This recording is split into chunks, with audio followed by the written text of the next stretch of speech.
සුබ දවසක් වේවා හැමෝටම. ඔන්න ඉතින් වෙනද වගේම අදත් ඔයාලව ගොඩාක් ආදරෙන් මගේ YouTube channel එකට පිළිගන්නවා. ඉතින් මම අද හදන්න යන්නේ මෙන්න මේ වගේ රසට chili paste එකක් හදන්න. තෙල් අඩුවෙන් මේ වගේ ගොඩක් රසට ඔයාලටත් හදාගන්න පුළුවන්. එහෙනම් අපි බලමු මේ chili paste එක හදන්නේ කොහොමද කියලා. අපි යමු වීඩියෝ එකට. මුලින්ම මම පෑන් එක ලිපේ තියලා ඒකට මේ වගේ තෙල් ටික දාගන්නවා. ඊළඟට මේ වගේ තෙල් ටික රත් වීගෙන එනකොට මම ඒකට තලාගත්ත සුදු ලුණු ගෙඩියක් එකතු කරගන්නවා. දැන් මේ ටික තප්පර 15ක් විතර බැද ගන්න. ඊළඟට ඒ ටිකටම තලාගත්ත ඉඟුරු අල කෑල්ලක් එකතු කරගන්නවා. chili paste හදද්දී අපි ඒකට ඉඟුරු සුදු ලුණු ටිකක් වැඩිපුර එකතු කරලා හදාගනිද්දී chili paste එකේ රසය වැඩි කරගන්න පුළුවන්. දැන් මම මේ ටිකට කරපිංචා ටිකක් එකතු කරගන්නවා. ඒ ටිකත් මේ වගේ තප්පර 30ක් විතර බැදෙන්න දෙන්න. ඉඟුරු සුදු ලුණු ටික මේ වගේ ලස්සන දුඹුරු පාටකට එද්දී මම මේකට කපාගත්ත බීලුණු ගෙඩියකින් භාගයක් එකතු කරගන්නවා. ඒ ටිකත් මේ වගේ බැද ගන්න.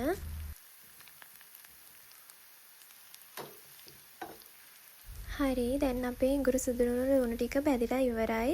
ඊළඟට මම මේකට කෝනිස්සෝ ග්‍රෑම් 50ක් එකතු කරගන්නවා.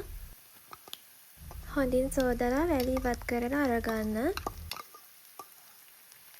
අපි දැන් මේ ටිකත් මේ වගේ බෙදගමු. මුලින්ම මතක් කරන්න ඕනේ ඔයාලා මගේ YouTube channel එකට අලුත් නම් මගේ channel එක subscribe කරන්න අමතක කරන්න එපා.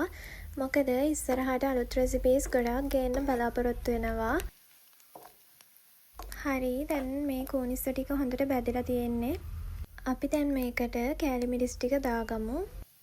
මම මෙතන අරන් තියනවා කෑලි මිරිස් ග්‍රෑම් 100ක්. මම මෙතනදී කෝනිස්සෝ ග්‍රෑම් 50කට තමයි කෑලි මිරිස් ග්‍රෑම් 100ක් දාගත්තේ. ඊළඟට මම මේකට ලුණු තේ හැන්දක් එකතු කරගන්නවා. දැන් මම ලිපේ ගින්දර ටිකක් අඩු කරගෙන මේකට බැදපු රටකජු ටිකක් එකතු කරගන්නවා. රටකජු තියෙනවා නම් විතරක් දාගන්න, අනිවාර්යෙන් දාන්න ඕනි කියලා එකක් නැහැ. ඊළඟට මම මේ ටිකට සෝයා සෝස් මේස හැන්දේ 1මාරක් එකතු කරගන්නවා. දැන් මේ ටිකත් මේ වගේ කවලම් කරගන්න. කෑලි මිරිස් ටික ගොඩාක් කළු පාටට හැරෙනකම් බැද ගන්නත් එපා.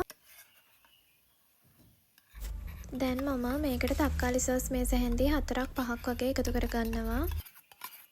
දැන් මේ ටිකත් විනාඩියක් විතර හොඳට කවලම් කරගන්න. අන්තිමේට මම ලිප ඕෆ් කරගෙන මේකට සීනි මේස හැන්දක් එකතු කරගන්නවා. මේ වෙලාවේදී ලිප ඕෆ් කරගෙන මේ ටික දැම්මට කමක් නැහැ. මොකද chili paste එකේ තියෙන රසෙන් මේ සීනි ටික උණු වෙන නිසා.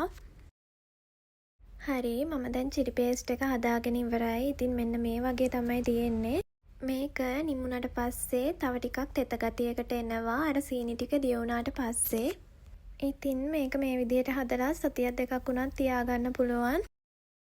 එහෙනම් මේ විදිහට ඔයාලත් හදලා බලන්න. අලුත් වීඩියෝ එකකින් හම්බ වෙමු.